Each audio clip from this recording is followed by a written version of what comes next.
नमो भगवते वासुदेवाय। ओम नमो भगवते वासुदेवाय। ओम नमो भगवते वासुदेवाय। ओम अज्ञानातिमिरान्धस्य ज्ञानञ्जनं शलाकया चक्षुरुन्मीलितं येन तस्मै श्रीगुरुवे नमः। श्रीचैतन्यमनोभीष्टं स्थापितं येन भूतले स्वयं रूप कदा मह्यं ददाति स्वपदान्तिकं। वन्देऽहं श्रीगुरु श्रीयुतपदकमलं श्रीगुरून् वैष्णवांश्च श्रीरूपं साग्रजातं सहगण रघुनाथ अन्वितं तं सजीवं साद्वैतं सावधूतं परिजनसहितं कृष्ण चैतन्य देवं श्रीराधा कृष्ण पादान सहगण ललिता श्री विशाखा अन्वितांश्च। हे कृष्ण करुणा सिंधु दीनबंधु जगतपते गोपेश गोपिका कांत राधा कांत नमस्तुते। तप्त कांचन गौरांगी राधे वृंदावनेश्वरी विश्वानुसुते देवी प्रणमामि हरिप्रिये। नमो विष्णुपादाय कृष्णपृष्ठाय भूतले श्रीमते भक्तिवेदान्त स्वामिन् इति नामिने। नमस्ते सरस्वती देवे गौरवाणी प्रचारिणे निर्विशेषा शून्यवादी पाश्चात्यदेशतारिणे। जय श्री कृष्ण चैतन्य प्रभु नित्यानंद श्री अद्वैत गदाधर शिवासादि गौर भक्त वृंद। हरे कृष्णा कृष्ण कृष्ण हरे हरे हरे राम राम राम हरे हरे। हरे कृष्णा कृष्ण कृष्ण हरे हरे हरे राम राम राम हरे हरे। हरे कृष्णा सभी को। सब श्री प्रभुपाद जी के द्वारा श्री प्रभुपाद जी की जय। हरे कृष्णा सभी को। हरे कृष्णा बोला करिए आप लोग। हरे कृष्णा भगवान का नाम लिया जाता है, बोलना चाहिए आप लोग को भी। तो आज हम हरे कृष्णा माता जी, दंड प्रणाम। हरे हरि बोल कृष्णा माता प्रभु जी। जी। हाँ, ऐसे कितना अच्छा लगता है, सब लोग हरे कृष्णा बोलते हैं। बोला करिए लोग, अच्छा लगता है मुझे भी, आप लोग को भी अच्छा लगता होगा। तो हरि हरि बोल माता जी। हरि हरि बोल प्रभु जी, हरि हरि बोल। तो हम आज जो पढ़ने जा रहे हैं, 7वां अध्याय। और इसके पहले हम जो 18 दिनों में भगवत गीता समझने की जो यात्रा है, उसके 7वें दिन में आपका स्वागत करते हैं। आज का सत्र मैं अपने आध्यात्मिक गुरु पूजनीय श्री प्रभुपाद जी को समर्पित करना चाहूंगी, और श्री श्री राधा गोविंदा मंदिर मैंगलोर के अध्यक्ष और इस ऑनलाइन पाठ्यक्रम के जो जनक हैं नमो निष्ठा दास प्रभु जी को, उनको समर्पित करना चाहूंगी। उन्होंने हमको इस योग्य बनाया है, हमको ये अवसर दिया है कि हम आपके सामने जो है यहाँ भगवत गीता को समझ सके, आपके साथ बांट सके उसको। और सभी शिक्षा गुरुओं को नमन करती हूँ, दीक्षा गुरुओं को नमन करती हूँ, और आप सभी भक्तों को पांचांग प्रणाम करती हूँ। हरे कृष्णा। तो ये जो भगवत गीता है, इसमें हम लोगों ने 6 अध्याय पढ़े हैं। 6 अध्याय, जो पहले अध्याय से लेकर 6ठा अध्याय, उसको कर्म योग कहा जाता है। और जो 7 से 12 अध्याय हैं, ये भक्ति योग कहे जाते हैं। और 13 से जो 18 अध्याय हैं, वो ज्ञान योग कहे जाते हैं। तो हमने अभी तक पढ़ा है कि हमें अपने कर्म करने चाहिए, कर्मों के फल को भगवान को अर्पित कर देना चाहिए। और ये 7 से 12 अध्याय एक तरह से, आप जैसे बिस्किट होते हैं ना, 2 भाग होते हैं बिस्किट के, बीच में क्रीम लगी होती है, बच्चों को बड़ी अच्छी लगती है। पहले वो दोनों भाग को खोलते हैं और क्रीम को चाटते हैं, तो ये क्या होता है, एकदम मीठा मीठा क्रीम रहती है। तो वैसे ही ये जो भक्ति योग है, बिल्कुल मीठा मीठा सा जो है वो है। भक्ति बहुत ही मतलब रस भरी होती है। और जो भगवत गीता को अगर आप एक संदूक मान लेते हैं, तो क्या होता है, ऊपर की परत जो 1 से 6 ऊपर का ढक्कन है, और नीचे के 7 से 18 संदूक के नीचे का जो भाग है और जो कुछ बहुमूल्य होता है संदूक के अंदर रखा जाता है, तो भक्ति योग है। जो पीछे जो है वो ज्ञान योग है, और आगे कर्म योग है, और बीच में भक्ति योग है। लॉकर में जैसे रखते हैं ना सामान को, बड़ा सा लाल कपड़े में रख के किसी छोटे से संदूक में रखते, फिर बड़े से संदूक में रखते, वैसे ही भगवत गीता का ये 7 से 12 अध्याय बहुत ही ज्यादा रस भरा है, बहुमूल्य है। और इसको हम पढ़ने जा रहे हैं, तो कितना बड़ा भाग्य है हमारा कि हम भगवत गीता पढ़ रहे हैं, उसमें भी भक्ति योग। तो भक्ति तो हर जगह है, ऐसा नहीं है कि कर्म में भक्ति नहीं है या ज्ञान में भक्ति नहीं है। ये कर्म योग में कर्म के द्वारा भक्ति की जाती है, ज्ञान योग में ज्ञान के द्वारा भक्ति की जाती है, और भक्ति योग तो भक्ति है ही है, भक्ति किया जाता है। तो छठा अध्याय जो हम पढ़ रहे थे, उसमें जब से लास्ट वाला जो श्लोक आता है, वहीं से भक्ति योग शुरू हो जाता है। उसे कहते हैं ना भगवान की, योगी नाम अपि सर्वेषां मद गतेन अंतरात्मना श्रद्धावान भजते यो वा समे युक्त तमो मतः। तो श्रद्धावान भजता है, जो श्रद्धा पूर्वक भक्ति करता है, यही श्रेष्ठ मार्ग है, श्रद्धा पूर्वक ही भक्ति करना। प्रभुपाद जो है वो पूजा करने की जगह कहते हैं भजते, शब्द कहते हैं। भजते मतलब सेवा करना, चिंतन करना, और केवल निष्क्रिय बैठना नहीं है, सक्रिय उल्लास के साथ नाचते गाते भगवान का भजन कीर्तन करना। और जब मनुष्य कर्म योग करता है, तो कर्म के द्वारा भगवान को प्रसन्न करने के वो प्रयत्न करता है। और जब कर्म योग में पारंगत हो जाता है, तो ध्यान करता है, अष्टांग योग करता है। लेकिन सबसे अंत में क्या है? भक्ति योग है। बिना भक्ति के भगवान की प्राप्ति नहीं हो सकती है। हम भगवान के परम सत्य के जो 3 रूप है, उसमें से किसी एक रूप को प्राप्त कर सकते हैं, लेकिन भगवान को प्राप्त करने के लिए भक्ति ही आवश्यक है। हमने अष्टांग योग पढ़ा, जिसमें 8 अंग जो थे, यम, नियम, आसन, प्राणायाम, प्रत्याहार, धारणा, ध्यान और समाधि। ये 8 जो अष्टांग योग के द्वारा भी हम भगवान को प्राप्त कर सकते हैं, भगवान के एक रूप को प्राप्त कर सकते हैं, परम सत्य का एक रूप प्राप्त कर सकते हैं। परंतु उसमें बहुत समय लगता है, वो अव्यवहारिक है, असहनीय है। और अर्जुन जैसे जो महान भक्त है, महान योद्धा है, जो अनुशासन में है, वो कहता है चंचला ही मना कृष्णा प्रमथा बलवा दृढ़। तो चंचल है मन, बहुत ही ज्यादा चंचल है, इसको संभालना बहुत मुश्किल है। लेकिन कहते हैं कि हाँ, मन को जब आप कंट्रोल कर लेते हैं, तो मन आपका मित्र बन जाता है, नहीं तो दुश्मन है। असफल योगी की गति भी बताई गई कि जो लोग भक्ति करते हैं, लेकिन भक्ति के जो चरम अवस्था है, परम सिद्ध अवस्था को नहीं प्राप्त कर पाते हैं, तो उनका क्या होता है? तो बताया कि उनको अच्छे लोगों की प्राप्ति होती है, जहाँ वो सुख भोगते हैं अपना जो पुण्य कर्म किए रहते हैं उसके। और उसके बाद से जब किसी धनवान के घर में जन्म लेते हैं, और या फिर किसी वैश्य के घर में जन्म लेते हैं। तो ये हम पढ़ रहे थे। अब इसमें अध्याय 6 के बारे में थोड़ा सा बताया गया है, जो कि हमने अभी बताया है, उसी को बताया गया यहाँ पे कि अष्टांग योग में आगे बढ़ना। अष्टांग योग में आगे बढ़ना, ये जो है यहाँ पर कहा जा रहा है, समबुद्धि विशिष्यते। जब अष्टांग योग में कोई आगे बढ़ जाता है, तो होता क्या है? वो पदार्थ और जीव को समान समझता है, समभाव देखने लगता है। रहस्य स्थित अष्टांग योग के अभ्यास में एकांत में स्थित रहता है। अभ्यासेन तु कौन्तेय, मन को नियंत्रित करो, जो है भगवान करे, अभ्यास से जो है वो मन नियंत्रित हो जाता है। शुचिताम शिमता गहे, जो असफल योगी होता है, वो जो है वैष्णव परिवार में जन्म लेता है, धनी परिवार में जन्म लेता है। युक्त तमो मतः, भक्ति योग क्या है? सर्वोच्च है। भक्ति में सभी योग समा गए हैं। मन, बुद्धि और इंद्रियों से जो सेवा की जाती है, वो भक्ति योग में की जाती है। तो इस पाठ का नाम है ज्ञान विज्ञान योग।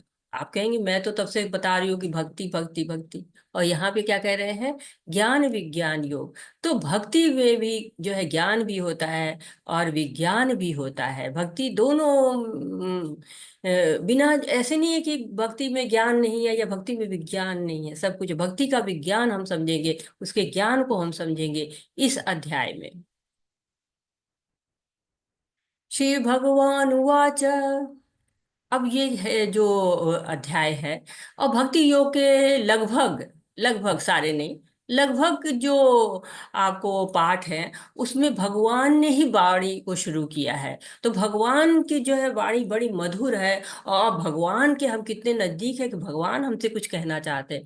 कहते ना कि भगवान तो हमको दुख देने भी नहीं आते हैं कि दुख ही दे दें, क्योंकि भगवान से तो हम बहुत दूर है। भगवान भौतिकता को छूते ही नहीं है, आध्यात्मिकता को केवल छूते हैं, और हम तो अभी भौतिकता में रचे बसे हुए हैं। मय्यासक्त मना पार्थ योगम युज्यन्मदाश्रय असंशय समग्रम मां यथा ज्ञास्यसि तच्छृणु। श्री भगवान ने कहा, हे पिता पुत्र अब सुनो, तुम किस तरह मेरी भावना से पूर्ण होकर और मन को मुझ में आसक्त करके योगाभ्यास करते हुए मुझे पूर्णतः संशय रहित जान सकते हो। तात्पर्य, भगवत गीता के 7वें अध्याय में कृष्ण भावनामृत की प्रकृति का विशद वर्णन हुआ है। कृष्ण समस्त ऐश्वर्यों से पूर्ण हैं और वे इन्हें किस प्रकार प्रकट करते, इसका वर्णन इसमें हुआ है। इसके अतिरिक्त इस अध्याय में इसका भी वर्णन है कि 4 प्रकार के भाग्यशाली व्यक्ति कृष्ण के प्रति आसक्त होते हैं और 4 प्रकार के भाग्यहीन व्यक्ति कृष्ण के शरण में कभी नहीं आते। अब भगवान कह रहे हैं, सुनो तच्छृणु। तो ये भगवान के हम बिल्कुल प्रिय हो गए हैं, अर्जुन को सुना रहे हैं, अर्जुन के माध्यम से हम सुन रहे हैं। तो उन्होंने कहा है कि सुनो। श्रवण का बहुत महत्व है, श्रवण करना चाहिए। और श्रवण कब हम करते हैं? जब हमें श्रद्धा आ जाती है, श्रद्धा से स्मरण होता है, स्मरण से श्रवण होता है। तो श्रवण बहुत जरूरी होता है। इसके पहले भी भगवान श्रवण के महत्व को बताए, और 18वें अध्याय में जाके भगवान कहते हैं, श्रद्धावान शूयश्च शृणुयादपि यो नरः सोऽपि मुक्त शुभान लोकान प्राप्नुयात् पुण्य कर्माणा। तो श्रद्धा से जो सुनता है, भगवान उसको सारे पापों से मुक्त कर देते हैं और उच्च लोकों में वो जाता है। तो भगवान की वाणी को दृढ़ता पूर्वक श्रवण करना है। एक और रीजन था, एक और कारण था भगवान क्यों कह रहे तब सुनो। ऐसा तो है नहीं कि अर्जुन ठीक से सुन नहीं रहे थे, अर्जुन तो बड़े अच्छे से सुन रहे थे, बढ़िया से सुन रहे थे। लेकिन क्या है कि युद्ध का माहौल था, कितना शोर होता है युद्ध में। 18 छोड़ी सेना खड़ी है, वो शांत भी खड़ी हो जाए तो कितना जो है वो उसके बाद भी किसी के हाथों की आवाज, पैरों की आवाज, चलने की आवाज, हाथी चल रहे, घोड़े चल रहे, सबकी जो है वो आवाजें आती है। और वो मतलब उस समय तो वो क्या कहते हैं, कोलाहल शुरू हो गया था। तो भगवान कह रहे सुनो, मैं बहुत जरूरी बात कह रहा हूं, इसको सुनो। तो भगवान की वाणी को हमें दृढ़ता पूर्वक सुनना है, क्योंकि भगवान ही अपने बारे में बता सकते हैं। वो पुराण पुरुष है, उनके बारे में कौन बता सकता है? अगर हम किसी के बारे में जानना हो तो हम या तो उसके माता से पूछेंगे या पिता से पूछेंगे, लेकिन भगवान तो खुद ही पुराण पुरुष है। उसके बारे में तो भगवान खुद ही बता सकते हैं। उन्होंने वेदों में बताया, शास्त्रों में बताया, भगवत गीता में बता रहे हैं। उनको सुनना है। ऐसे कलयुग में क्या है कि मंद गति मंदमति है, आयु कम है, बहुत सारे कष्ट हैं, भाग्य कम है। तो प्रगति कैसे हो? श्रवण के माध्यम से। और श्रवण भी इतना आसान नहीं है। आप देख रहे कंसंट्रेशन का लेवल कितना कम हो गया है। और मैंने कहीं पढ़ा है कि अब इतना कम हो गया कि लोग 8 सेकंड, शायद मैं गलत भी हो सकती हूँ, कि 8 सेकंड के अंदर ही वो इधर उधर विचलित हो जाते हैं। तो श्रवण करना बहुत जरूरी है। श्रवण के माध्यम से हम भगवान की रूप पूर्ण लीला को सुन सकते हैं। और भक्ति की जो 9 विधियां बताई गई हैं, प्रहलाद महाराज ने बताई हैं हमको। और कि श्रवणम कीर्तनम विष्णु स्मरणोपाद सेवनम अर्चनम वंदनम दास्यम साख्यम आत्मनिवेदिनम। तो श्रवण की जो विधि है, सबसे पहले श्रवण की विधि को बताया गया है। क्योंकि श्रवण से हमारे कान पवित्र होते हैं, हमारे जो है वो हृदय पवित्र होता है, मन पवित्र होता है। तो भगवान परिचित करा रहे हैं इस विधि से। परीक्षित महाराज ने सुना, अर्जुन भी सुन रहे हैं, तो सुनो का बहुत महत्व है। जैसे होता है कि राष्ट्रपति आ रहे हैं तो उनके आगे कुछ गाड़ियां होती हैं, कुछ गाड़ियां जो है पीछे होती हैं। राष्ट्रपति का पद बहुत महत्वपूर्ण होता है, इसलिए उनको बीच में गाड़ी रखी जाती है। सुरक्षा आवश्यक है। उसी तरह से भक्ति भी महत्वपूर्ण है, भगवान जो बता रहे हैं वो भी महत्वपूर्ण है। और इसीलिए कर्म योग ज्ञान योग के बीच में है। और कृष्ण भावनामृत का श्लोक आ गया है, मैया सक्त मना पार्थ। पार्थ क्या है? कुंती के पुत्र है। पार्थ जो है वो ये कुंती का नाम है, इसलिए पिता पुत्र कहा गया। कुंती जो है वो गोद ली गई थी कुंती भोज के द्वारा, इसलिए उनका नाम कुंती पड़ा था। पहले उनका नाम पृथा था। तो भगवान बता रहे हैं कि मैया सख्त मना, आसक्ति रखो, किसमें रखो, मुझ में रखो, भगवान में रखो, मुझसे जुड़ना है और कहीं आपकी आसक्ति नहीं होनी चाहिए। योग युजन मदाश्रय, योगाभ्यास करते हुए तुम पूरी तरह से मुझको जान जाओगे, योग करोगे, योग से मुझसे युज हो जुड़ जाओगे। तो जो भी हो, छोटा है बड़ा है, किसी भी धर्म का है, वर्ण का है, जाति का है, कुछ भी, किसी भी आश्रम का है, सब जो है योग से जुड़ जाएंगे तो भगवान को प्राप्त करेंगे। असंशयम समग्रमा, कोई संशय है ही नहीं है इसमें। तो भगवान बता रहे हैं, दिव्य ज्ञान अपना दे रहे हैं। दिव्य ज्ञान उन्होंने बता दिया पहले, अब शक्तियों से, ऐश्वर्यों से बताएंगे कौन भाग्यशाली है, कौन लोग भक्ति कर पाएंगे, कौन भक्ति नहीं कर पाएंगे। इस सब का ज्ञान इस अध्याय में मिल जाएगा। अब मैं तुमसे पूर्ण रूप से व्यवहारी तथा दिव्य ज्ञान कहूंगा। इसे जान लेने पर तुम्हें जानने के लिए कुछ भी शेष नहीं रहेगा। अब देखिए, भगवान वो बात बताने जा रहे हैं जिसको जान लेने के बाद कुछ भी शेष नहीं रह जाएगा, ऐसा कह रहे हैं। तो दो प्रकार का ज्ञान देंगे भगवान। पहला व्यवहारिक ज्ञान, वो भगवत गीता का ज्ञान जो व्यवहार में लाया जा सकता है। कई तरह के ज्ञान होते हैं ना, कुछ लिखित में रहते हैं, उस पर बात होती है, व्यवहार में नहीं ला सकते हैं। परंतु ये ज्ञान ऐसा ज्ञान ही पूर्ण ज्ञान है। और पूर्ण ज्ञान कौन दे सकता है? जो पूर्ण हो। हम क्या है, हमारे अंदर दोष है, चार दोष हमेशा रहते हैं हमारे अंदर। हमारी इंद्रियां पूर्ण रहती हैं, हमारी क्षमताएं सीमित हैं, जो इंद्रियों की, देखने की, सुनने की, ये सारी क्षमताएं क्या होती, सीमित होती हैं। हम देखे दीवार के उस पार नहीं देख सकते हैं, भगवान सब जगह देख सकते हैं। तो हमारी इंद्रियां अपूर्ण हैं, हम जो है पूरी तरह से नहीं समझ सकते हैं, नहीं जान सकते हैं। और सीमित भी है, उसका एक दायरा होता है, उससे ज्यादा नहीं देख पाएंगे, उससे ज्यादा नहीं सुन पाएंगे, उससे ज्यादा नहीं बोल पाएंगे। और भ्रमित भी होती है हमारी इंद्रियां। देखिए, दुर्योधन गए थे इंद्रप्रस्थ के महल में, जहां पानी था वहां पर जमीन समझ रहे थे, जहां जमीन था वहां पानी समझ रहे थे। तो भ्रमित होते हैं हम। किसी ने कुछ भी कहा उसको सच मान लेते हैं, गलतियां करते हैं, हम धोखा देते हैं। कहेंगे हम तो धोखा नहीं देते, बिल्कुल देते। कैसे? किसी से कहा, कह दो हम नहीं है, मोबाइल पे दिन भर बोलते रहे हम वहां हैं वहां है, वो रहते कहीं और जगह है, तो हम धोखा देते रहते। तो ये चार दोषों से हमारे अंदर हमेशा होता है, इसलिए हम जो भी कहते हैं वो अपूर्ण रहेगा। पूर्ण कौन है? भगवान पूर्ण है। कहा गया है, ईशोपनिषद में कहा गया, ओम पूर्णमदः पूर्णमिदं पूर्णात पूर्णमुदच्यते पूर्णस्य पूर्णमादाय पूर्णमेवावशिष्यते।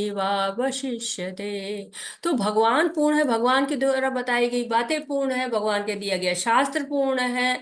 तो अर्जुन सोच रहा है कि भगवान का दिया ज्ञान तो भौतिक हो ही नहीं सकता है। और ये सच है, भगवान का हर कार्य जो है पूर्ण होता है, आध्यात्मिक होता है, दिव्य होता है। तो हम अगर मनुष्य का जन्म पा चुके हैं और भगवान के बारे में नहीं जानते हैं, तो हमारा ये जन्म क्या है, असफल है। भगवान हमको ऐसा दिव्य ज्ञान दे रहे हैं जिसके जानने के बाद हम पूर्ण हो जाएंगे। पूर्ण मतलब हमारे लिए कुछ भी शेष नहीं रह जाएगा। इस तरह की हमारे पूर्णता कैसे होती है? जब हम भगवान के पास पहुंच जाते हैं, हम अपने आध्यात्मिक स्वरूप को प्राप्त कर लेते हैं। मनुष्याणाम सहस्रेषु कश्चिद् यतति सिद्धये यततामपि सिद्धानाम कश्चिन्मां वेति तत्वतः। कई हजार मनुष्यों में से कोई एक सिद्धि के लिए प्रयत्नशील होता है, और इस तरह सिद्धि प्राप्त करने वालों में से बिरला ही कोई मुझे वास्तव में जान पाता है। मनुष्याणाम सहस्रेषु, सहस्त्रों मनुष्यों में से। यहाँ पे चित्र में दिखाया गया है कि जब मैराथन की दौड़ होती है तो एक शहर में होती है, एक देश में पूरा प्रचार होता है, मैराथन होने वाली है। और उसमें जो है, जो शहर में होती है उस शहर के भी पूरे लोग नहीं आते हैं, लेकिन काफी लोग आते हैं। वो दौड़ना शुरू करते हैं। दौड़ते दौड़ते कुछ लोग आधे में छोड़ देते हैं, कुछ लोग थोड़ी देर में छोड़ते हैं, कुछ लोग जहां तक दौड़ पाते हैं। बहुत कम लोग हैं जो कि आपको आगे तक जाते हैं, और उससे भी बहुत कम लोग होते हैं जो कि फिनिशिंग लाइन तक पहुंचते हैं। उसी तरह से कई हजार मनुष्यों में से बहुत कुछ लोग ही है जो शुद्धि के लिए प्रयत्न करते हैं, और सिद्धि प्राप्त करने वालों में से उससे भी कम होते हैं जो भगवान को जान पाते हैं। क्यों? क्योंकि भगवान में लोगों की रुचि ही नहीं है। ये तो भगवान की पढ़ाई ऐसी पढ़ाई है कि पढ़ लो तो पास में ही रहती है, भौतिक डिग्री तो नष्ट भी हो जाती है। कहते हैं ना कि जितना भी आपने भक्ति की है वो आपकी सुरक्षित रहेगी, नेहा विक्रम नाशस्ते प्रतवायो न विद्यते। तो अगर आप थोड़ा सा भी करते हैं भक्ति, जितनी भी भक्ति करते हैं वो सब आपकी सुरक्षित रहती है।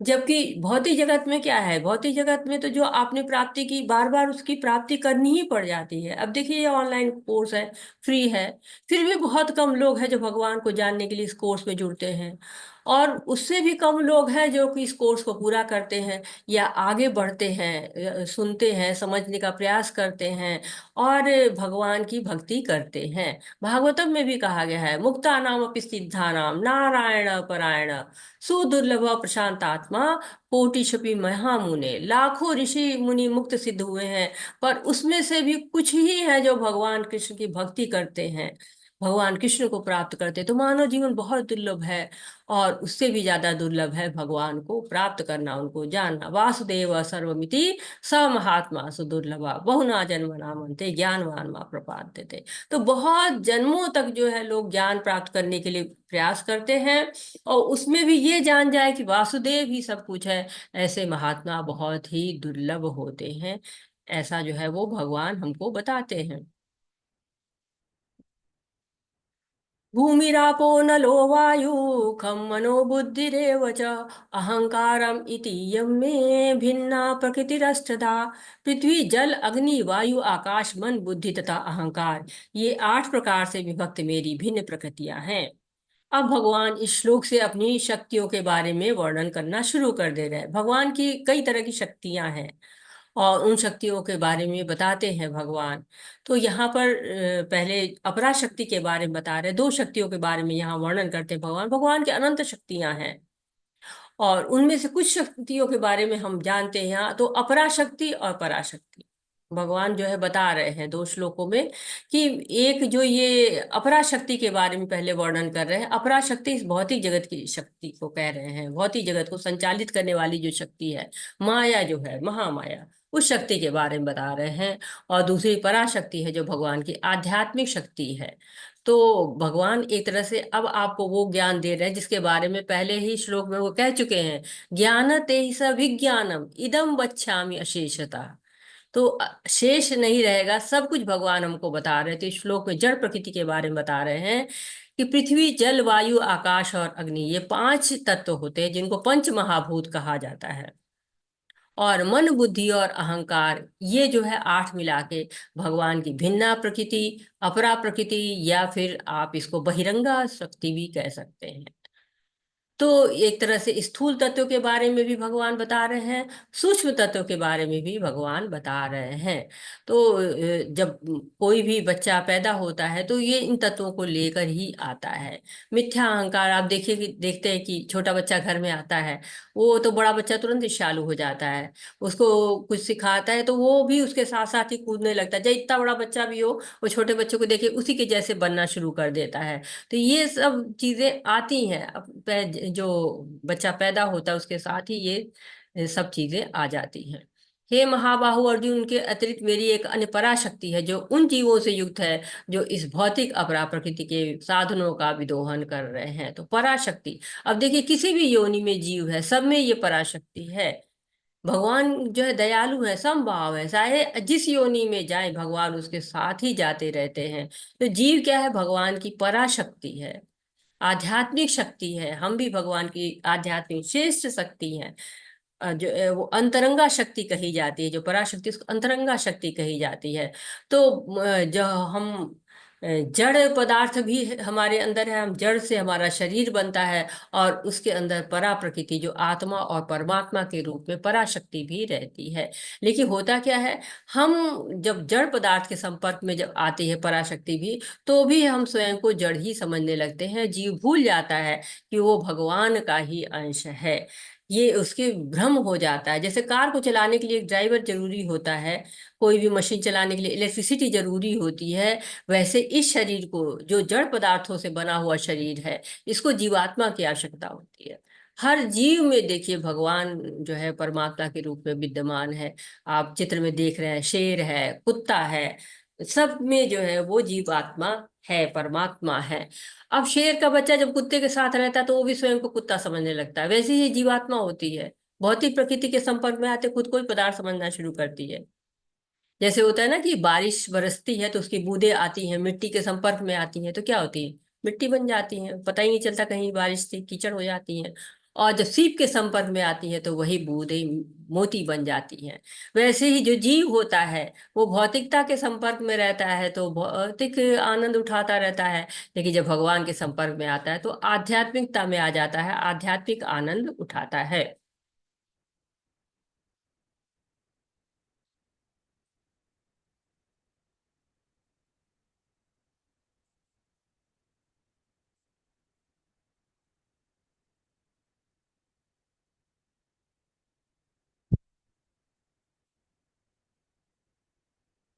सारे प्राणियों का उद्गम इन दोनों शक्तियों में है। इस जगत में जो कुछ भी भौतिक तथा आध्यात्मिक है उसकी उत्पत्ति तथा प्रलय मुझे ही जानो। हे धनंजय, मुझसे श्रेष्ठ कोई सत्य नहीं है। जिस प्रकार मोती धागे में गुथे रहते उस प्रकार सब कुछ मुझ पर ही आश्रित है। तो यहाँ पर बता रहे हैं भगवान कि इस ब्रह्मांड में जो कुछ भी है सब कुछ भगवान के द्वारा ही है। भगवान ही सर्व कारण कारणम है। ब्रह्म संहिता में ब्रह्मदेव स्तुति करते हैं भगवान की, वो कहते हैं ईश्वर परम कृष्ण सच्चिदानंद विग्रह अनादिरादि गोविंद सर्व कारण कारणम। तो भगवान बता रहे हैं कि आपको कोई दुविधा नहीं होनी चाहिए, कोई शंका नहीं होनी चाहिए, कोई संशय नहीं होना चाहिए कि सब कुछ भगवान के द्वारा ही बना हुआ है। कैसे? मतः परंतप न अयत किंचिता अस्ति धनंजय मयि सर्विदम प्रोत सूत्रे मणिगणायु। जैसे कि हम किसी को पहने देखते हैं कि माला पहने हुए है, तो हमें केवल माला दिखाई देती है, उसके अंदर जो धागा होता है वो हमें नहीं दिखाई पड़ता है। वैसे ही भगवान क्या है, भगवान जो वो धागा की तरह से है। ये जो सब कुछ भौतिक प्रकृति हमें संचालित होते हुए दिख रही है उसके पीछे धागा कौन है?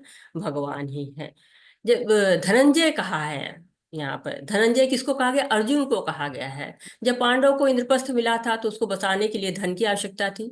अर्जुन जो है गए, उन्होंने कई राजाओं से युद्ध किया, उनको परास्त किया और वहां से धन लेके आए। जब धन लेके वो सभा में आते हैं तो एकाएक युधिष्ठिर के मुंह से निकलता है, तुम तो धनंजय हो। तो ये धनंजय अर्जुन के लिए कहा गया। और बहुत सुंदर यहाँ पे जो उदाहरण है माला का और मोती का, तो आधार धागा होता है, बिना धागा के जो है वो माला नहीं बन सकती है। वैसे ही जो प्रलय दिखता है, प्रभाव दिखता है, संचालन दिखता है, ये सारे सूर्य है, पृथ्वी है, अन्य ग्रह है, चंद्रमा है, सब अपने अपनी लोकेशन पे अपने अपनी ऑर्बिट में घूम रहे हैं। कैसे घूम रहे हैं? क्योंकि उसमें भगवान की जो है शक्ति लगी हुई है। कहते हैं ना, जैसे दूध है, दूध में घी है, दिखता नहीं है। गन्ने में शक्कर है, दिखता नहीं है। फूल में खुशबू है, दिखती नहीं है। वैसे ही भगवान सर्वत्र है, पर जो है हमारा चर्म चक्षु है उसको देख नहीं पाता है। हम अपनी बुद्धि से द्वारा उनको देख सकते हैं, लेकिन जब बुद्धि भगवान में हो तभी देख पाएंगे। कहते हैं ना, मूढ़ा नाम अभी पश्यंती पश्यंती ज्ञान चक्षुषा। जो मूर्ख होते हैं वो नहीं देख पाते हैं, लेकिन जिनके पास ज्ञान होता है वो भगवान को देख पाते हैं। तो ये एक कहा गया है कि अनसीन प्रूवन बाय सीन। जो नहीं दिखता है उसको सीन के द्वारा, जो दिखता है उसके द्वारा देखा जाता है। कहने मतलब वैज्ञानिक क्या कहते हैं कि इलेक्ट्रॉन होते हैं उनको नहीं देखा जा सकता, लेकिन उनके रिफ्लेक्शन से उनको पहचाना जा सकता है। वैसे ही भगवान है, भगवान को देख के देखा नहीं जा सकता है, लेकिन जो भगवान की विभूतियां हैं, ये सब चेतन तत्व है, जीवात्मा है, सब कुछ देख के चारों ओर जो उनके ऐश्वर्य फैले हुए हैं उनको देख के हम समझ सकते हैं कि भगवान कहाँ है। हरे कृष्णा। कोई पढ़ना चाहेगा? हरे कृष्णा।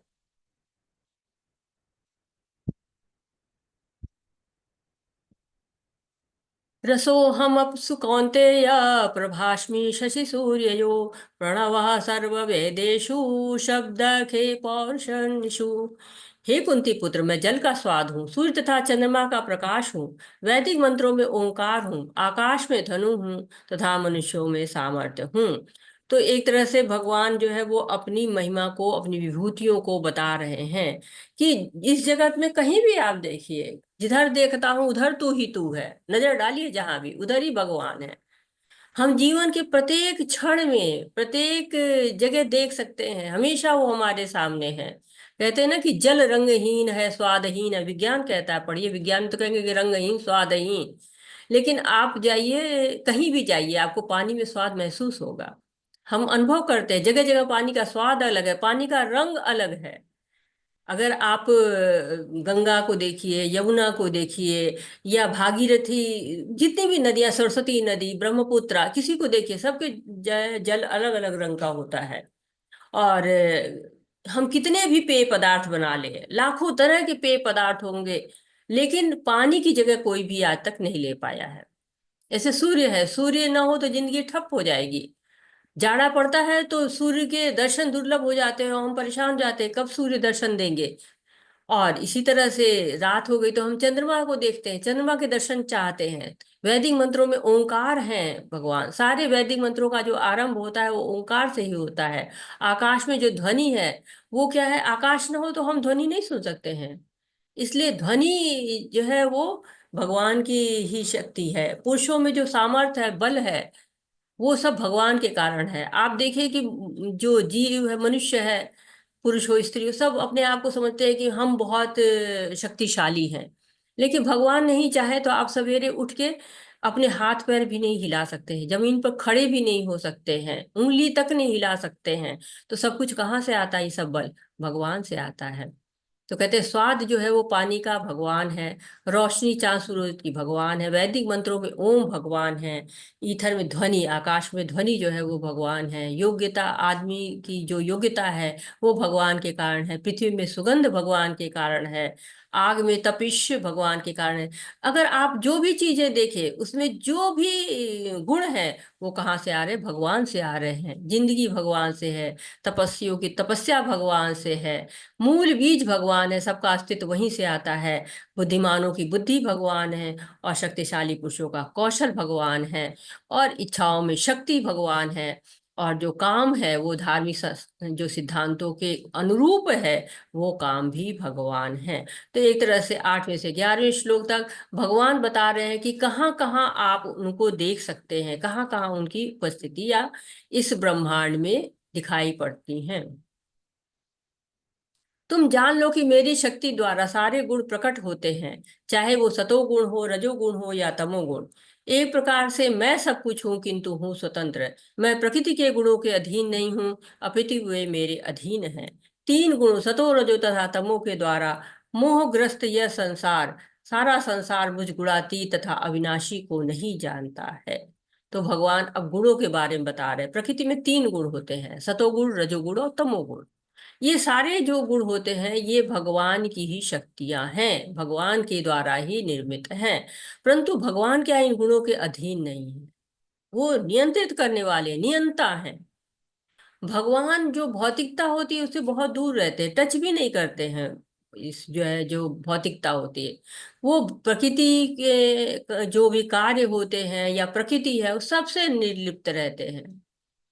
तो प्रश्न उठता है कि हम भी तो भगवान के अंश हैं, हम भी तो उतने ही दिव्य मतलब दिव्य हैं, उतने ही प्योर हैं। तो हम बद्ध क्यों हो जाते हैं, क्यों? क्योंकि हम मिथ्या अहंकार हमको घेरे हुए हैं, हम काम है, क्रोध है, मोह है, द्वंद है, द्वेष है, सबसे जकड़े हुए रहते हैं। तो ये जो है वो क्या है, माया है। हम माया के जो है कठपुतली की तरह माया हमको नचाती रहती है और हम नाचते रहते हैं। लेकिन भगवान इस जो है वो इस बंधन में नहीं पड़ते हैं। अब भगवान तो हम जानते हैं कि इस बंधन में नहीं है, लेकिन हम इस बंधन से कैसे बचें? हम भी तो बचना चाहते हैं, हम भी तो इस माया में नहीं फंसना चाहते, कैसे बचें? तो भगवान उसका सलूशन हमको देते हैं। भगवान बताते हैं समाधान। देवी हेषा गुणमयी मम माया दुरात्यया, मामेव ये प्रपद्यन्ते माया में ताम तरन्ति ते। प्रकृति के तीन गुणों वाली इस मेरी देवी शक्ति को पार कर पाना कठिन है, किंतु जो मेरे शरणागत हो जाते हैं वे सरलता से इसे पार कर जाते हैं। तो भगवान बता रहे हैं कि देखिए, देवी जो है वो है तो बड़ी शक्तिशाली, तीन गुणों वाली है। अब तीन जैसे कि धागे लीजिए, उससे रस्सी बढ़ दी जाती है तो रस्सी कितनी मजबूत हो जाती है, उसी तरह प्रकृति के तीन गुण हैं, ये बहुत मजबूत रस्सी है, इससे निकल पाना बहुत ही मुश्किल होता है। तो भगवत गीता की पहली लाइन, जैसा कि मैंने पहले कहा है, समस्या बताती है। दूसरी लाइन तुरंत बता रही है, क्या बता रही है? मामेव ये प्रपद्यन्ते माया में तरंती ते। आप मेरी शरण में आ जाओ, मैं इसको नियंत्रित करता हूं। तो मेरी शरण में आ जाओ तो क्या होगा, तुम इससे तर जाओगे। जैसे कि चित्र में दिखाया जा रहा है ना, कि ये जो व्यक्ति है ये पानी में है, अब ये डूब रहा है, इसको बचाने के लिए कोई ऐसा चाहिए जो पानी से ऊपर हो, तभी बचा सकता है। अगर पानी के अंदर जो रहेगा वो नहीं बचा सकता। जिसके हाथ खुद ही बंधे हुए होंगे वो कैसे दूसरे को बचा पाएगा? वो नहीं बचा सकता है। उसी तरह से जो इस माया में नहीं है, जो इस माया से बंधन में है, वो तो बचा ही नहीं सकता है। ऐसा जो इस माया से दूर है वही बचा सकता है। तो कौन है? वो भगवान है। और भगवान जो है इसको नियंत्रित भी करते हैं। जैसे होता है ना, किसी के घर हम जाए, उसके घर में कोई कुत्ता पला हुआ हो, जैसे बेल बजाते हैं वैसे ही कुत्ता दौड़ के आता है, भौंकना शुरू कर देता है। लेकिन मालिक आता है, कहता है गो गो गो, तुरंत जो है वो कुत्ता मुड़ के चला जाता है। तो वैसे भगवान की शक्ति जो है, भगवान की ही कहना मानती है। हम जो है भगवान के पास चले जाए, भगवान की शरण ले ले, भक्ति करें, तो हम उससे बच सकते हैं। तो कहते हैं कि जिस राज्य में हम रहते हैं वहां का नियम तो हमको मानना ही पड़ता है। खुद नहीं मानेंगे तो पुलिस मनवा लेगी। इसलिए स्वेच्छा से नियम पालन करना चाहिए, तो वही आनंद से रहेंगे। पुलिस जानती है कैसे मानेंगे। तो ऐसे भगवान की पुलिस है ये माया, बहुत शक्तिशाली है। लेकिन उससे शक्तिशाली कौन है? भगवान है। वो जो कहते हैं ना कि भौतिक जगत में जो शक्तिशाली लोग के पास रही उसका कोई कुछ नहीं बिगाड़ सकता है। लोग कहते हैं ना कि नहीं, हमको तो संरक्षण मिला हुआ है, हमको हमारा कोई कुछ भी नहीं बिगाड़ सकता है। तो वैसे ही अगर भगवान का संरक्षण मिल जाता है तो कुछ भी नहीं बिगाड़ा जा सकता है। न माम दुष्कृतिनो मूढ़ा प्रपद्यन्ते नराधमा माया अपहृत ज्ञाना आसुरम भावमाश्रिता।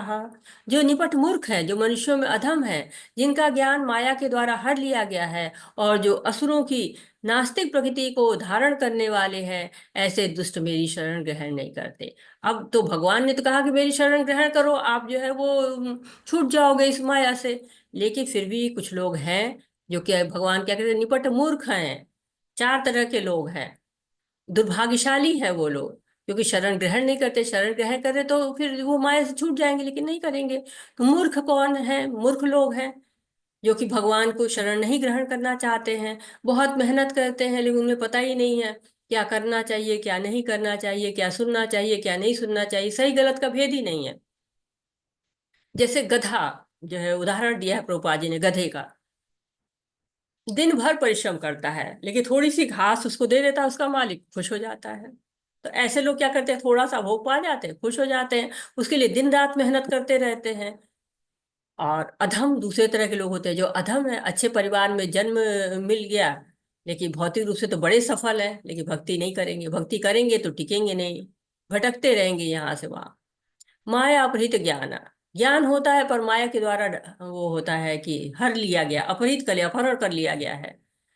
सारे शास्त्र पढ़ेंगे, सारे जो है भगवान की तरफ जाएंगे भी, लेकिन भगवान को मानेंगे नहीं, तर्क करते रहेंगे। कि जैसे आंख पे पट्टी बांध के गोल गोल घुमा दो ना तो आदमी का सिर चकराता रहता है, वैसे वो इधर उधर घूमते रहेंगे, लेकिन भगवान को नहीं मानेंगे। शास्त्र भी पढ़ लेंगे, मंदिर भी कहिए चले जाएं, लेकिन भगवान को नहीं मानेंगे। असुर ये भगवान से क्या करते हैं? ईर्ष्या करते हैं, रोना रोते हैं कि भगवान होता तो दुनिया ऐसी नहीं होती, मैं ही भगवान हूँ, दिखता है भगवान तो दिखाओ। जैसे रावण कहता था ना, दिखाओ कहाँ है भगवान, या हिरण्यकश्यप भी पूछता है कहाँ है तुम्हारे भगवान। तो इन लोग की प्रॉब्लम क्या होती है? इन लोग की तीन प्रॉब्लम होती है। एक तो प्रॉब्लम होती है कि पहले इनको लगता है कि मैं ही भगवान हूँ, दूसरे भगवान है ही नहीं है। दूसरी प्रॉब्लम होती है कि भगवान होता ही नहीं है, उसका अस्तित्व ही नहीं होता है। तीसरी बात है कि मैं जो है वो ऐसे भगवान को मैं नहीं मानता हूँ जो मुझे दिखाई नहीं देता है। तो इस तरह से वो लोग भगवान को नहीं मानते हैं, और ये भी कहते हैं वो लोग कि हम केमिकल के बने हुए हैं, हम भगवान थोड़ी ना हमको बनाया है, हम तो एक केमिकल प्रक्रिया है उसके द्वारा भगवान आ गए हैं। जैसे लोग कहते हैं ना कि दुनिया कैसे बनी, कि कहीं विस्फोट हुआ उससे बन गई, तो इस तरह केमिकल रिएक्शन से बने, उसी तरह से हम केमिकल रिएक्शन से आए हुए हैं। लेकिन चार तरह के लोग और भी होते हैं जो कि भगवान को शरण ग्रहण करते हैं। चार तरह के लोग नहीं ग्रहण करते, चार तरह के लोग ग्रहण करते हैं। चतुर्विधा भजन्ते माम जना सुकृतिनो अर्जुन आर्तो जिज्ञासुर अर्थाथी ज्ञानी च भरत ऋषभ। हे भरतश्रेष्ठ, चार प्रकार के पुण्यात्मा मेरी सेवा करते हैं, आर्त जिज्ञासु अर्थार्थी तथा ज्ञानी। इन लोगों की चार श्रेणियां हैं। वे जो पीड़ित है, वो जिन्हें धन की आवश्यकता है, वे जिन्हें जिज्ञासा है, वे जिन्हें परम सत्य का ज्ञान है। ये लोग विभिन्न परिस्थितियों में परमेश्वर की भक्ति करते रहते हैं। शुद्ध भक्ति निष्काम होती है, उससे किसी लाभ की आकांक्षा नहीं होती है। तो ये चार तरह के लोग हैं। आर्त कौन होते हैं? जो दुख से परेशान हैं, भगवान की शरण में आते हैं। जैसे द्रौपदी थी, उनको जब चीरहरण का समय आया तो उन्होंने दुखी होकर भगवान को पुकारा। गजेंद्र थे, उन्होंने दुखी होकर भगवान को पुकारा। अर्थात ही जो लोग भौतिक लाभ चाहते हैं, नौकरी चाहते हैं, घर चाहते हैं, पति है, पत्नी है, संतान है, मकान है, गाड़ी है, इस तरह के भौतिक लाभ के लिए प्रयास करते हैं। जिज्ञासु हैं, वो जानना चाहते हैं भगवान कौन है, जीव कहाँ से आया है, आत्मा कौन है, परमात्मा कौन है, सृष्टि कैसे होती है, सृष्टि कैसे चलती है। और ज्ञानी लोग हैं, जो भगवान को ज्ञान के द्वारा जानना चाहते हैं। तो ये चार तरह के लोग हैं जो कि भगवान की शरण लेते हैं। अब इनके कुछ उदाहरण यहाँ पर आपको चित्र से दिखाए गए हैं। जैसे गजेंद्र हाथी, और जो है वो इसने आर्त था, या आर्त की वजह से इसने भगवान को याद किया। तो ये बहुत ही राजा थे और बहुत मजबूत थे। झुंड के साथ एक दिन खेल रहे थे, प्यास लगी और एक सरोवर में पहुंच गए, और वहां पे एक बहुत बलवान मगरमच्छ था, उसने पकड़ लिया। अब गजेंद्र तो बहुत शक्तिशाली थे, पर मगरमच्छ क्या था, वो पानी का राजा था। भाई पानी में तो मगरमच्छ मजबूत है, धरती पर हो सकता है गजेंद्र मजबूत निकलते। तो हजारों साल युद्ध चला। और जीवात्मा तो शक्तिशाली है, पर माया ऐसी है। अब मगर को माया समझ लीजिए, और गजेंद्र को अगर आप जो है वो जीवात्मा समझ लीजिए, तो माया के आगे तो जीव की नहीं चलती है। वैसे गजेंद्र की भी नहीं चली, मृत्यु सामने दिखाई पड़ने लगी। भगवान को याद करने लगे, और फिर क्या हुआ, भगवान आते हैं और उनको प्राण की रक्षा करते हैं। गजेंद्र मोक्षम कथा है, बहुत प्रसिद्ध है, आप इसको पढ़ सकते हैं। ये आपको दूसरा चित्र आपको आ गया है, जो द्रौपदी का चित्र है, जो चीरहरण का है। ये सुखदेव गोस्वामी की जो है वो कथा है। सुखदेव गोस्वामी ज्ञानी थे। ये अपने माँ के पेट से बाहर ही नहीं निकल रहे थे, गर्भ में थे, गर्भ से बाहर ही नहीं आना चाहते थे कि माया पकड़ लेगी। 12 साल तक गर्भ में रहे, माता को कष्ट हो रहा था। वेद व्यास पिता है इनके, समझाए तो नहीं आए। नहीं, हमको आते ही माया पकड़ लेगी, मुझको कोई गारंटी चाहिए। तो फिर भगवान आते हैं, और भगवान आश्वासन देते हैं कि तुम आओ बाहर। और वो बाहर आते हैं, वो माँ की तरफ भी नहीं देखते, कि ऐसा ना हो कि मैं माँ को देखूं तो मेरे को भगवान मतलब मेरा कि कोई आसक्ति मुझ में आ जाए। और इसलिए वो वहां भी नहीं आते हैं, और चल देते हैं, जंगल की तरफ चल देते हैं कि नहीं नहीं, मुझे जंगल में जाना है, मैं वहीं पर रहूंगा। ये जो आपको चित्र दिख रहे हैं, परीक्षित महाराज जो है वो सुखदेव गोस्वामी के पास है, और वहां सुन रहे हैं, वो कथा सुन रहे हैं। जब उनको श्राप मिल जाता है, तो सुखदेव गोस्वामी के पास जाते हैं और कहते हैं कि मैं जन्म मृत्यु के चक्र से कैसे निकल सकता हूँ।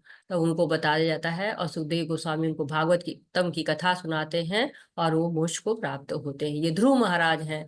ध्रुव महाराज, आप जानते हैं कि सौतेली माता ने उनको कहा कि तुमको अगर पिता की गोद चाहिए, तो तुम्हें मेरे गर्भ से जन्म लेना था, और तुम पिता की गोद में नहीं बैठ सकते हो, वो राजा हैं।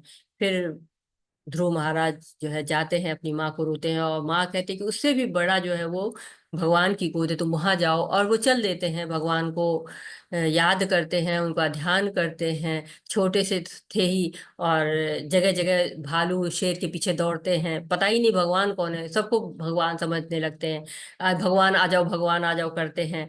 और फिर नारद मुनि आते हैं, और उनको जो है वो भक्ति का पथ बताते हैं।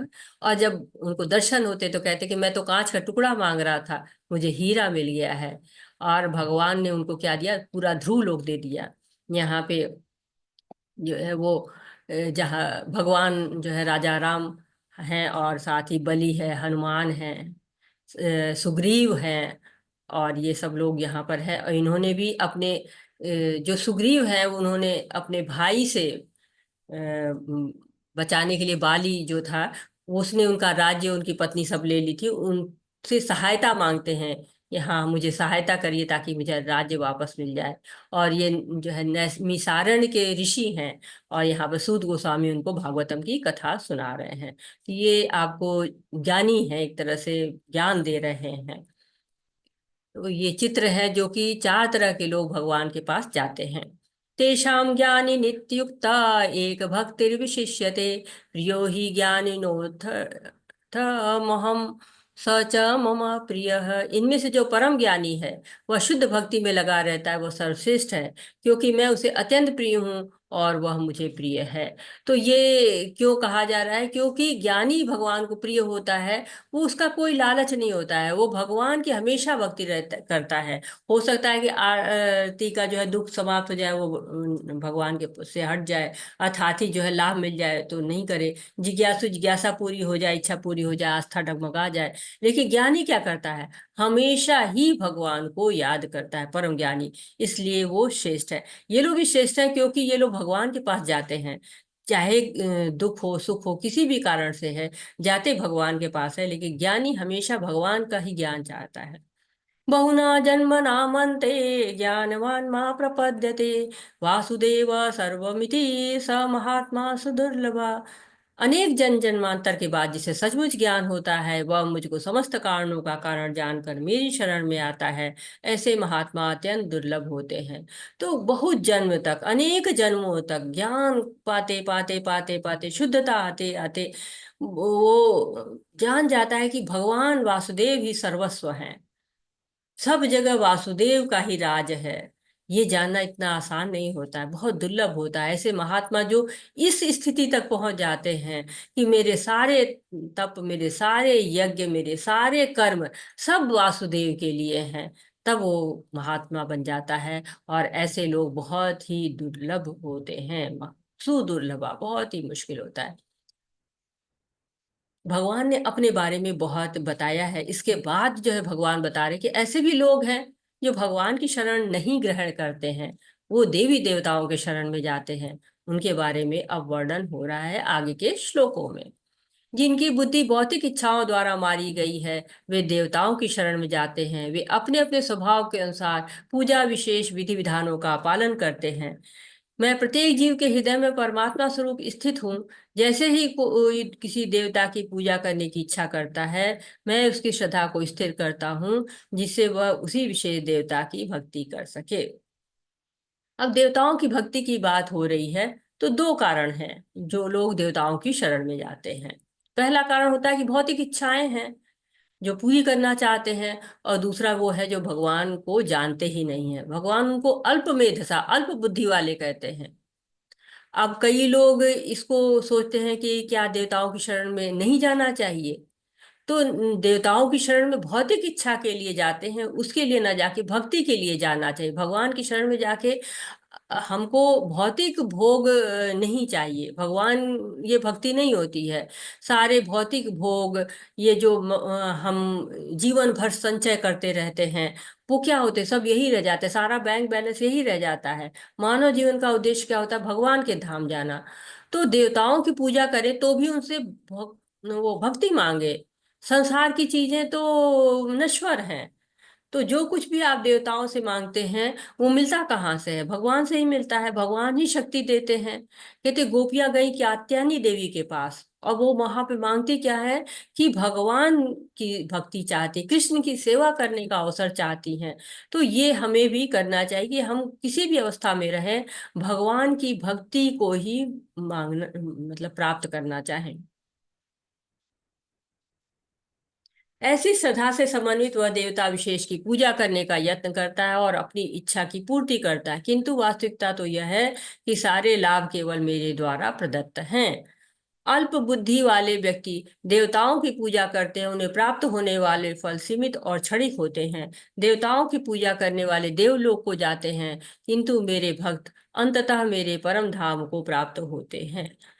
तो जो लाभ मिलता है, हम भौतिक भोग के लिए जा रहे हैं, वहां पर भी जो लाभ भगवान मिलेगा वो भी भगवान ही से मिलेगा। जैसे भगवान अधिकार दे देते हैं देवताओं को। ये जो देवता होते हैं एक दूत की तरह से होते हैं, भगवान के एक अधिकारी की तरह से होते हैं। जैसे होता है ना, कंपनी का एक मालिक होता है और ढेर सारे अधिकारी होते हैं, वैसे अधिकारी क्या करते हैं? सबसे मिलते हैं, सबके काम कराते हैं। वैसे ही भगवान और भक्त के बीच में माध्यम की तरह से जो है ये देवता होते हैं, और सीमित अधिकार इनको प्राप्त होते हैं। कोई धन का देवता है, कोई वाणी के देवता है, कोई ज्ञान का देवता है, कोई पानी अग्नि का देवता है। सबके अपनी अपनी जो है वो अधिकार हैं।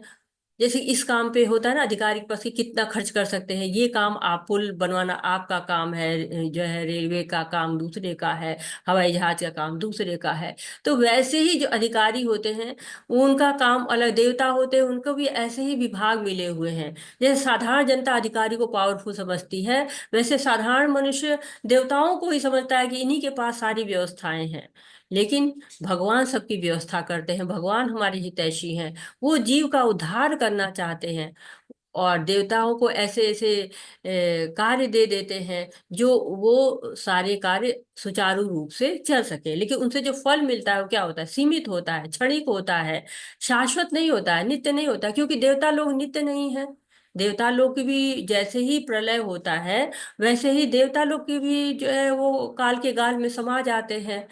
तो इसलिए देवताओं की भक्ति करने पर जो उससे फल प्राप्त होंगे वो नित्य या शाश्वत नहीं होंगे, कहते। और साथ ही साथ एक और भी लोगों के पास धारणा होती है कि हम चाहे किसी की भी पूजा करें हम भगवान के पास ही जाएंगे। नहीं, भगवान के पास नहीं जाएंगे, आप जिसकी पूजा करेंगे आप उसके लोक को ही प्राप्त होंगे। और जब आप भगवान कृष्ण की पूजा करेंगे तो आप भगवान के लोक, परम धाम, गोकुल धाम, जो है वो गोलोक धाम जो होता है, वहां पर जाएंगे। बुद्धिहीन मनुष्य मुझको ठीक से न जानने का सोचते हैं कि भगवान कृष्ण पहले निराकार था, अब मैंने इस स्वरूप को धारण किया है। वे अपने अल्प ज्ञान के कारण मेरी अविनाशी तथा सर्वोच्च प्रकृति को नहीं जानते हैं। अब ऐसे भी कुछ लोग हैं जो मानते ही नहीं है कि भगवान प्रकट होते हैं। वो सोचते हैं कि निराकार है भगवान और जब समय आया तो साकार हो गए। तो भगवान चौथे अध्याय में कह चुके हैं कि ऐसा कभी नहीं था कि मैं न रहा हूं तुम न रहे हो, या भविष्य में नहीं रहेंगे। तो भगवान अपनी इच्छा से आते इस धराधाम पे और कर्म बंधन में नहीं फंसते हैं, वो भौतिक प्रकृति के नियंत्रण में नहीं आते हैं, लीलाएं करते हैं, भक्तों को खुश करते हैं, माखन चुराते हैं, ग्वाल बाल के साथ खेलते हैं, कालिया दमन करते हैं, असुरों का वध करते हैं, गोवर्धन पर्वत उठाते हैं, भक्तों को आनंद देते हैं। और कहते हैं ना कि भागवतम के जो है वो पहले स्कंद में कहा गया है कि परम सत्य के तीन स्तर होते हैं, ब्रह्मेति परमात्मेति भगवानिति शब्दते। तो जो जिस तरह से भगवान की पूजा करता है, भगवान की सेवा करता है, उस रूप में वो भगवान को प्राप्त करता है। कुछ लोग ब्रह्म के रूप में प्राप्त करते हैं, कुछ लोग परमात्मा के रूप में प्राप्त करते हैं, और कुछ लोग भगवान के रूप में प्रकार प्राप्त करते हैं। तो भगवान निराकार तो थे ही नहीं, लेकिन भगवान का जो पहला स्वरूप ब्रह्म ज्योति है, लोग उस तक ही पहुंच पाते हैं। उसके आगे जो भगवान का साकार रूप है वहां तक जो है वो सभी लोग नहीं पहुंच पाते। क्यों? क्योंकि अल्प ज्ञान है, पूरा ज्ञान नहीं है उनको। मैं मूर्खों तथा अल्पज्ञों के लिए कभी भी प्रकट नहीं हूँ, उनके लिए मैं अपनी अंतरंगा शक्ति द्वारा आच्छादित रहता हूँ, अतः वे ये नहीं जान पाते कि मैं अजन्मा और अविनाशी हूँ। हे अर्जुन, श्री भगवान होने के नाते मैं जो कुछ भूतकाल में घटित हो रहा है और जो आगे होने वाला है वह सब कुछ जानता हूँ। मैं समस्त जीवों को भी जानता हूँ, किंतु मुझे कोई नहीं जानता। तो भगवान कहते हैं कि देखो, मैं सबके सामने प्रकट नहीं होता हूँ। भगवान इस धरती पे आए कई बार और उन्होंने अपने आप को प्रकट किया, लेकिन कितने लोग जान पाए? सभी लोग तो नहीं जान पाए। जरासंध है, शिशुपाल है, दुर्योधन है, धृतराष्ट्र है, वो कहाँ भगवान को जान पाए? भगवान उनके सामने थे तब भी नहीं जान पाए। भीष्म पितामह ने जब उनको अध्यक्ष चुनने का समर्थन किया था तो बाकी लोग क्या है, विरोध करने लगे। क्यों? क्योंकि उनको ईर्ष्या हो रही थी, वो उनको अपने ही जैसा मान रहे थे, तो कहते इनको क्यों दिया जा रहा है, ये पद इनको क्यों दिया जा रहा है? क्योंकि वो उनकी महत्ता को समझ नहीं रहे थे और समझना चाह भी नहीं रहे थे। तो भगवान सर्वज्ञाता हैं, भूत भविष्य वर्तमान सब जानते हैं, कण कण में व्याप्त हैं, हमारे हृदय में भी परमात्मा रूप में विराजमान हैं। परंतु हमें इसका भान नहीं होता जब तक हम अपने मन को शुद्ध करके उनकी तरफ नहीं देखते हैं। हम सोचते हैं हम कोई नहीं देख रहा है, कई बार होता है ना, हम नहीं देखते हैं, अरे ठीक है काम चुप्पे से कर लो, कोई नहीं देख रहा है। लेकिन बहुत सारे साक्षी है हमारे, और हमारे अंदर परमात्मा रूप में साक्षी बैठे हुए भगवान। 15वें अध्याय में कहा गया है, सर्वस्व चाहम हृदि सन्निविष्टो मत्ता स्मृति ज्ञानम पोहनं च वेदेश सर्वे रहमेव वेद्यो वेदांत किद्दे विदेय वचाहम। तो भगवान जो है वो कहाँ है? हृदय सन्निविष्टो, हृदय में जो है वो हमारे आसीन है, हृदय में हमारे रहते हैं परमात्मा रूप में।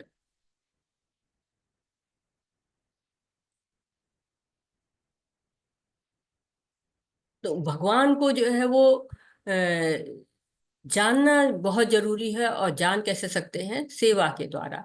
ये शात्वन्तगतम पापम जनानां पुण्य कर्मणां ते द्वंद्व मोह निर्मुक्ता भजन्ते मां दृढ़वता।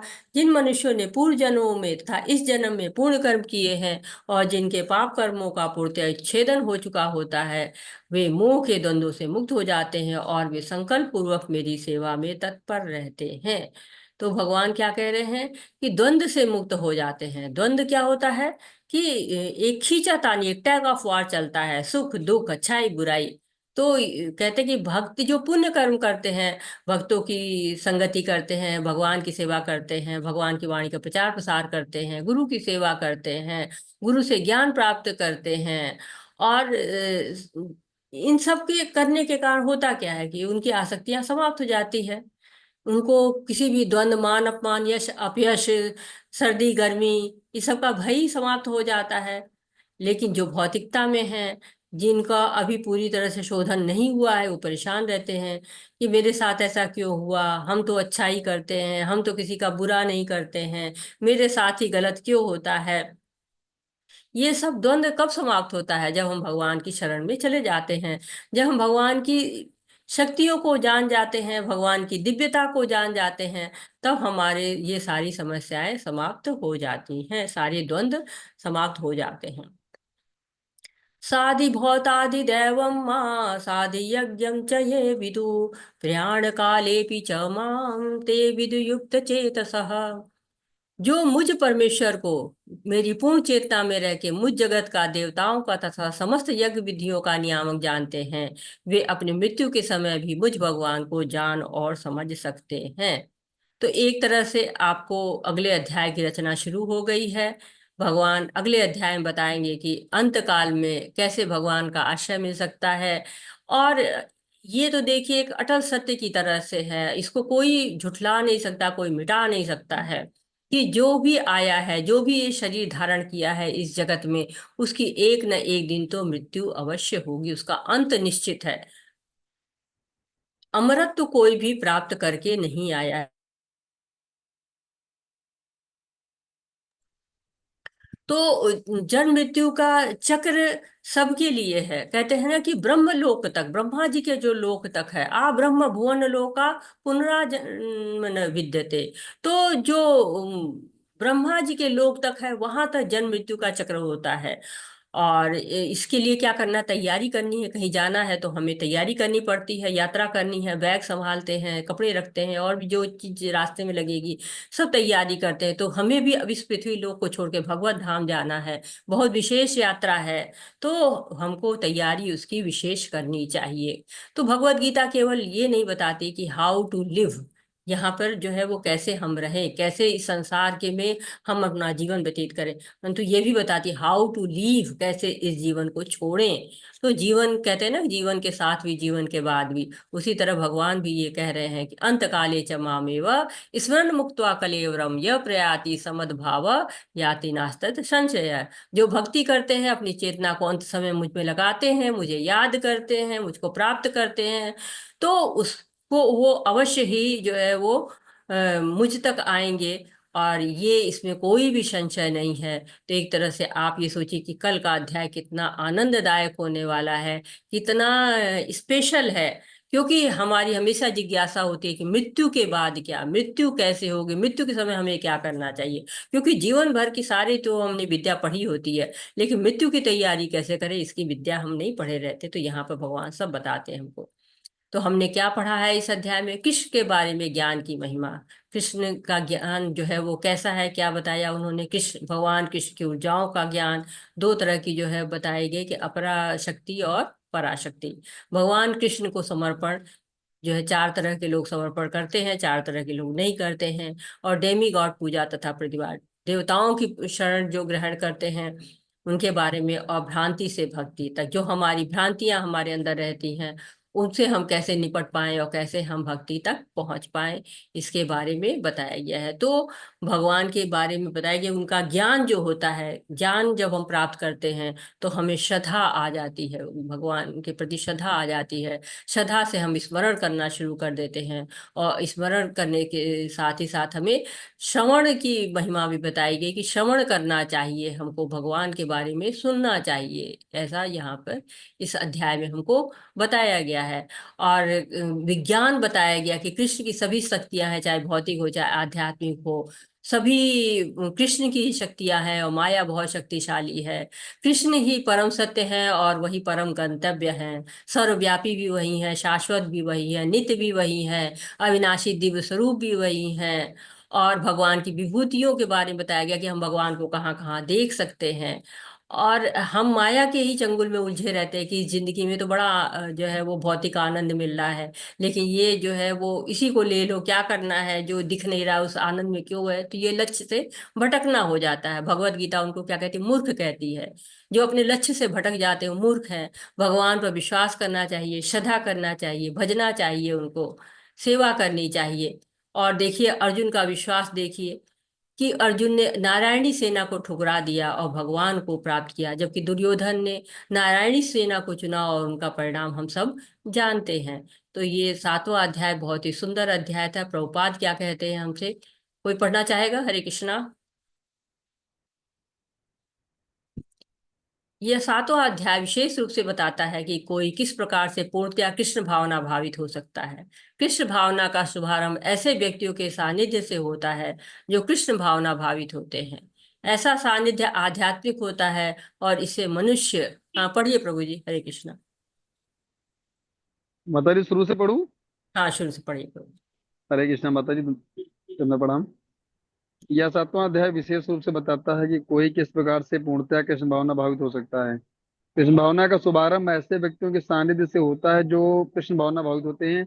ऐसा सानिध्य आध्यात्मिक होता है और इससे मनुष्य प्रत्यक्ष भगवान के संसर्ग में आता है और भगवत कृपा से वह कृष्ण को भगवान समझ सकता है। साथ ही वह जीव के वास्तविक स्वरूप को साथ ही वह जीव के वास्तविक स्वरूप को समझ सकता है और यह समझ सकता है कि किस प्रकार कृष्ण को भुलाने से वह प्रकृति के नियमों द्वारा बंधा हुआ है। वह यह भी समझ सकता है कि यह मनुष्य जीवन कृष्ण भावनामृत को पुनः प्राप्त करने के लिए मिला है, अतः इसका सदुपयोग परमेश्वर की अहेतुकी कृपा प्राप्त करने के लिए करना चाहिए।